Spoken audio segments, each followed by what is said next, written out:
Hai, assalamualaikum. Ketemu lagi di channel Eka Amalia, Baking Cooking with Love. Kali ini saya akan mengajak teman-teman bersama-sama kita membuat makaroni skotel ala-ala cafe gitu ya. Nah, bahan-bahannya mudah didapat semua ya teman-teman. Jadi di minimarket terdekat juga ada loh ini semua. Jadi bukan alasan lagi untuk kita tidak berkreasi. Oke, pertama-tama ini ada makaroni yang kita rebus ya. Sudah kita didihkan air lalu kita rebus seperti kita merebus mie instan, tapi tidak boleh kelembekan atau terlalu matang. Jadi cukup setengah matang aja. Kita rebus dan kita bisa kasih sedikit minyak agar tidak lengket. Tidak dikasih juga nggak apa-apa ya. Oke, lalu kita tumis. Di sini saya menggunakan butter ya, bisa menggunakan butter atau bisa menggunakan margarin, atau teman-teman juga bisa menggunakan minyak goreng. Tapi biar aromanya lebih harum dan lebih enak, saya menggunakan butter. Lalu kita tumis bawang bombay dan bawang putihnya sampai layu dan aromanya keluar. Kita tumis terus ya. Jangan sampai lupa diaduk karena kalau lupa nanti gosong bawangnya. Oh iya teman-teman, jangan lupa ya follow juga IG CEK86 untuk melihat info-info terbaru dari saya.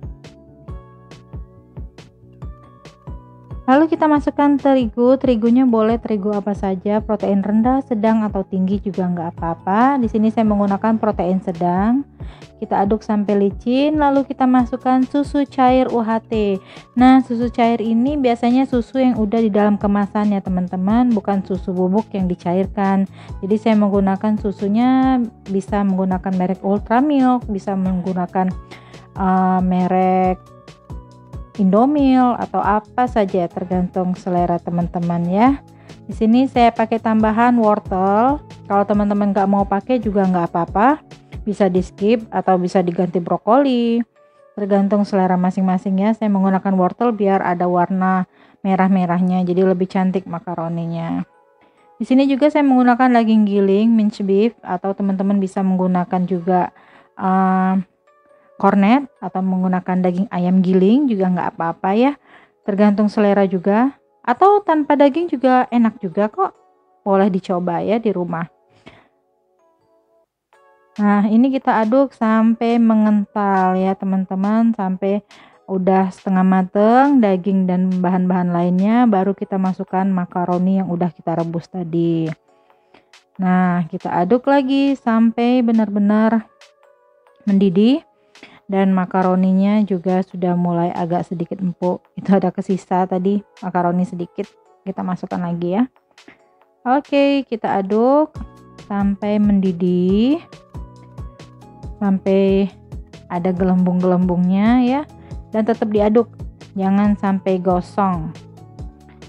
Nah, yang terakhir kita akan masukkan telur. Nah, kalau kita langsung masukkan saja ke dalam wajan yang panas ini, nanti telurnya akan matang teman-teman. Jadi kita harus pakai teknik pancing.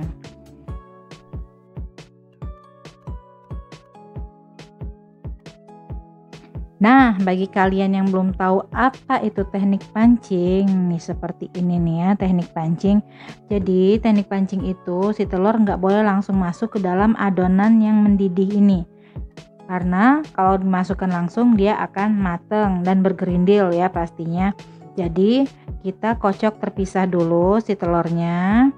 Lalu setelah kita kocok terpisah seperti ini, teman-teman ambil sedikit adonan yang sudah dididihkan tadi, kita masukkan ke dalam telur. Jadi telurnya nggak kagetan, begitu masuk ke dalam wajan dia nggak akan bergerindil gitu ya. Itu namanya teknik pancing. Jadi dimasukkan, diaduk-aduk sampai rata, lalu ditunggu sampai mendidih lagi dan agak mengental, baru kita sisihkan dan kita siap untuk dikukus ya. Kenapa makaroninya nggak langsung dipanggang? Karena kalau langsung dipanggang nanti makaroninya akan mentah, bagian tengahnya nggak padat ya. Jadi dengan dikukus ini teman-teman bisa jadiin ini sebagai cemilan keluarga loh. Jadi misal udah selesai semua dikukus, lalu teman-teman simpan dalam chiller, dan nanti kalau sewaktu-waktu pengen makan tinggal diolesin saus dan dikasih keju. Nah, ini juga sebagai ide bisnis loh. Jadi kalau misalnya teman-teman pengen buka usaha, seperti itu juga teknik penyimpanannya. Sudah dibuat banyak, ketika pembeli mau mesen, mau order, baru kita tinggal panggang di oven dan kita kasih taburan keju atasnya ya. Nah, setelah siap semua, kita panaskan kukusan dan kita kukus selama kurang lebih 20 menit. Boleh kurang, boleh lebih, tergantung kompor masing-masing juga ya. Di sini saya siapkan keju parut sebagai taburan, tergantung selera. Teman-teman mau pakai keju cheddar atau keju mozzarella juga boleh, atau keju quick melt, sekarang yang lebih ekonomis ya. Nah, ini untuk krimnya. Krim taburan atasnya kita tumis lagi margarin atau butter. Saya menggunakan margarin di sini, margarinnya merek Marmila. Jadi Marmila itu margarin ada aroma vanilanya. Meskipun kita nggak pakai vanila bubuk, tapi aromanya akan semerbak harum sekali. Boleh dicari di toko bahan kue ya. Nah, di sini saya panaskan margarinnya sebentar aja sampai meleleh semuanya. Baru kita akan masukkan terigunya 2 sendok makan aja. Kita aduk-aduk sampai menggumpal. Nah, setelah menggumpal baru kita masukkan susu cairnya sedikit demi sedikit ya.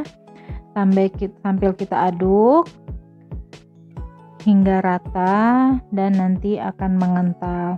Kalau teman-teman kepengen nggak terlalu kental, cukup sampai mendidih lalu dimatikan. Kalau saya pengen lebih kental biar lebih creamy rasanya. Jadi tergantung selera masing-masing ya. Kalau saya pengen lebih creamy, jadi saya agak lamain sedikit biar lebih mengental.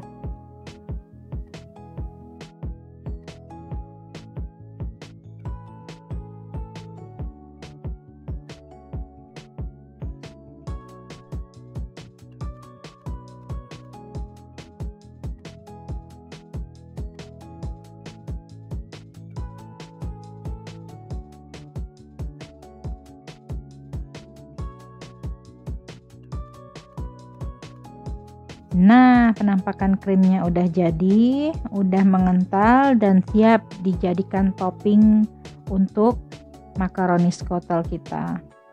Krim ini juga bisa disimpan di chiller. Jadi kalau sewaktu-waktu pengen makaroninya pengen dipanggang, tinggal kita olesin krim lalu kita taburkan keju dan kita panggang ya.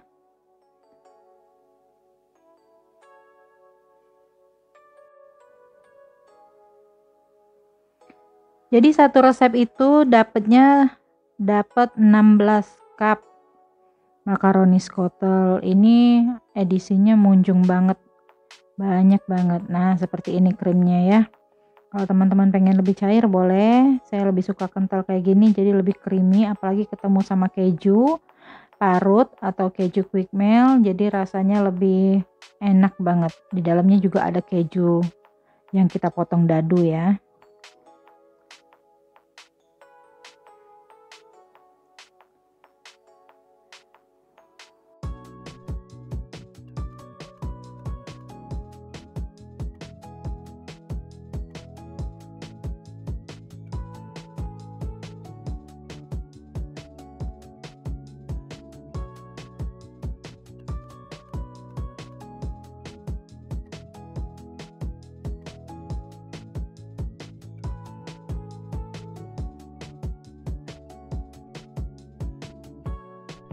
Nah, ini kita pakai keju cheddar ya. Jadi keju cheddarnya saya parutnya agak kasar, jadi agak ditekan dikit biar dia lebih menonjol nanti hasilnya. Kalau dia halus-halus, nanti nggak terlalu cantik. Ini taburannya saya tambahin oregano. Kalau teman-teman suka pakai parsley juga boleh. Atau teman-teman mau pakai taburan lain, pakai seledri juga oke aja sih. Tergantung selera ya. Ini biar ada aroma-aroma kayak pizza gitu. Saya pakainya oregano. Nah, yang sebelah sana kita pakai keju quick melt biar lebih meleleh ya. Oke, sekarang kita panggang Panggang selama 20 menit dengan api ovennya 200 derajat, api atas saja.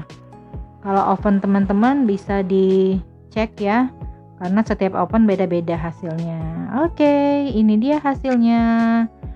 Kejunya creamy banget. Dan selamat mencoba. Sangat mudah ya teman-teman. Jangan lupa like, comment, share, and subscribe channel ini. Wassalamualaikum warahmatullahi wabarakatuh.